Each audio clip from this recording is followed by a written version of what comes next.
أعوذ بالله من الشيطان الرجيم بسم الله الرحمن الرحيم اللهم صل على سيدنا محمد صلى الله عليه وسلم salaanta islaamka ah xaqa kadib walaalayaal ummadda Soomaaliyeed meel kasta ku nooshihiin waxaa jira wax la yiraahdo run ahaantii waa la idin damaaciyey damaacii ku faa'iiday haddaan Ethiopia gumaysi madow Ethiopia soo qaato waxaan dhihi karaa wuu faa'iiday isla mar ahaanta ajendayaashiisii ayaa si isdaba jooga u socda marka waxaan rabaa inaan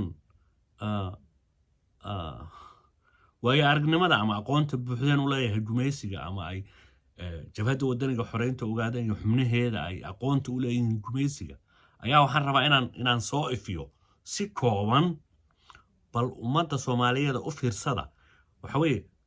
dulliga gumaysiga Ethiopia uu rabo iyo waxa ka dhasha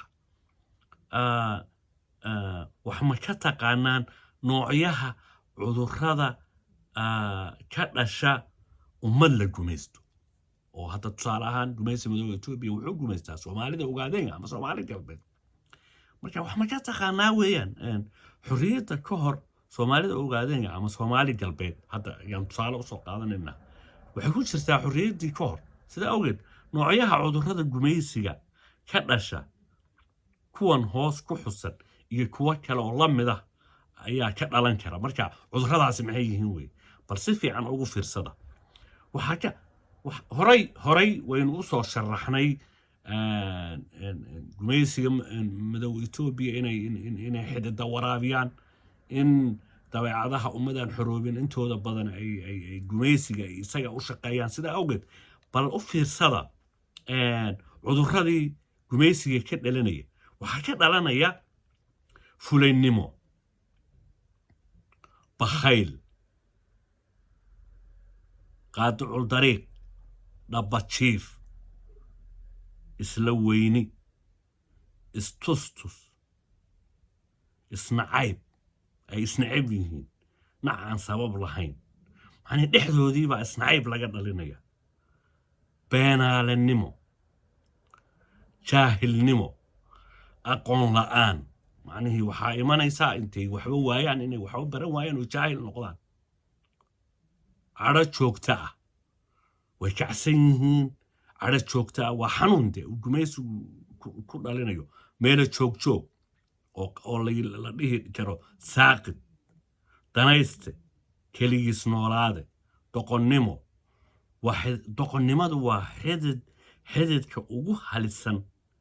ugu khatarsan ee gumaysiga waraabiya jirra ah mentally iyo physically hadda markii qofkii mentally u xanuunsado hadda physically-dana waxbaa gaadhaya caasi waalidiinnimo dhaqamada xunxum oo ay raacaan mardabaaloobnimo isdabamarin corruption iyo musuqmaasuq faallow khuraafaad iyo sixir namiimiyanimo qulub iyo tashwiish suxuroolow tuugnimo madhargennimo faallow caajislow xaqire lalahaa qaate waaba cajiib waa arrinta ugu khatarsan weeye si dhib yar lalahaa ay u qaadanaya wax matare marjay xil jecle qoladan axmaarada ah ee gumaysataaba yaa aad u taqaano waxay dhahaan shumad bastaa keligii taliye macangeg iyo damiinnimo iyo wax la mid ahoo kale ayaa ka dhasha ummad aan xor ahayn oo la gumaysto xorriyaddeeda ka hor sidaa awgeed hadda gumaysigu intuu hore u haystayna saas u galay oo Soomaalida ogaadeen ama Soomaali galbeeda inta kalena wuba u socdaa waa ka damaacigiisa hadda la iska furfuri laayahay oo ay beesha caalamkuna kuwa garab taagan ee u sameeyey iyagoon bad lahayn ciidamada badda iyo maraakiibta loo sameeyey garab taagan yihiin waa ku qabsoo ku qadimeysida weeyaan horey u socda waxaa keliya oo ka fayow marka waa hal dabeecad oo ku dheeta taas oo ah tanlidka ku ah oo aan